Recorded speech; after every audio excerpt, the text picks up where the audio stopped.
S, வீடு, schools, hotels, store room இங்கெல்லாம் partition wall கட்டணும்னாலும் இப்போ பில்டிங் போனஸோட first choice Renocon Rapid Wall Panels. அமெரிக்காவும் இஸ்ரேலும் இணைந்து நடத்தி வரும் வான்வழி தாக்குதல்களில் ஈரானில் இதுவரை 555 பேர் உயிரிழந்தனர். ஈரானின் ரெட் கிரெசன்ட் சொசைட்டி நேற்று வெளியிட்ட அறிக்கையில் ஈரான் மீது அமெரிக்காவும் இஸ்ரேலும் நடத்திய வான்வழி தாக்குதல்களில் குறைந்தது 555 பேர் உயிரிழந்து உள்ளனர் எனவும் இதுவரை 131 நகரங்கள் தாக்குதலுக்குள்ளாகியுள்ளன என்றும் தெரிவிக்கப்பட்டுள்ளது. ஈரானின் நட்டன்ஸ் யுரேனியம் செறியூட்டும் நிலையத்தின் மீது இஸ்ரேலும் அமெரிக்காவும் தாக்குதல் நடத்தியதாக ஐநா அணு அமைப்பில் ஈரான் குற்றம் சாட்டியுள்ளது. சர்வதேச அணுசக்தி முகமை அமைப்பில் ஈரானின் தூதராக உள்ள ரெசா நஜாஃபி செய்தியாளர்களிடம் பேசிய போது ஈரானின் அமைதியான மற்றும் பாதுகாப்பான அணு நிலையங்களை அவர்கள் நேற்றும் தாக்கினர் என்றும் ஈரான் அணு ஆயுதங்களை உருவாக்க முயல்கிறது என்கிற அவர்களின் குற்றச்சாட்டு மிகப்பெரிய பொய் என்றும் தெரிவித்தார்.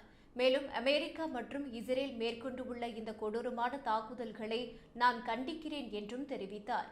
ஆனால் இஸ்ரேல் மற்றும் அமெரிக்கா நடத்திய தாக்குதல்கள் காரணமாக ஈரானின் எந்த ஒரு அணு நிலையமும் சேதமடைந்ததாக தகவல் இல்லை என சர்வதேச அணுசக்தி முகமையின் தலைவர் ரஃபேல் குரேசி தெரிவித்துள்ளார். 35 நாடுகள் அடங்கிய நிர்வாக சபையில் அவர் வெளியிட்ட அறிக்கையில் எந்த அணு நிலையங்களும் சேதமடைந்ததாக அல்லது தாக்கப்பட்டதாக எங்களிடம் எந்த சான்றும் இல்லை என்று அவர் தெரிவித்துள்ளார். மேலும் ஈரானின் அணு ஒழுங்குமுறை அதிகாரிகளை தொடர்பு கொள்ளும் முயற்சிகள் தொடர்ந்து நடைபெற்று வருகின்றன, இதுவரை எந்த பதிலும் இல்லை என்றும் அவர் தெரிவித்தார். இதனிடையே ஈரான் தலைநகர் தெஹ்ரானில் ஈரான் முக்கிய பாதுகாப்பு படையான IRCG தலைமையகத்தை அழித்துவிட்டதாக அமெரிக்க ராணுவம் தெரிவித்துள்ளது. இது தொடர்பான வீடியோ ஒன்றையும் பகிர்ந்துள்ள அமெரிக்க ராணுவம் கடந்த 47 ஆண்டு காலத்தில் IRCG சுமார் 1000க்கும் மேற்பட்ட அமெரிக்கர்களை கொன்றுள்ளது.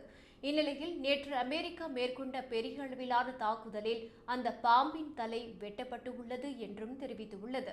இதன் மூலம் இனி IRCGக்கு தலைமையகம் என்பது இருக்காது என்று தெரிவிக்கப்பட்டுள்ளது. IRGC என்பது ஈரான் ராணுவத்தின் சக்தி வாய்ந்த படைப்பிரிவாகும். கடந்த 1979 இஸ்லாமிய புரட்சிக்கு பிறகு இஸ்லாமிய புரட்சிகர காவல் படையை காமினி நிறுவினார். அவரது அறிவுறுத்தலுக்கு இணங்க ராணுவத்தையும் தாண்டி IRGC செயல்பட்டது என்பது குறிப்பிடத்தக்கது.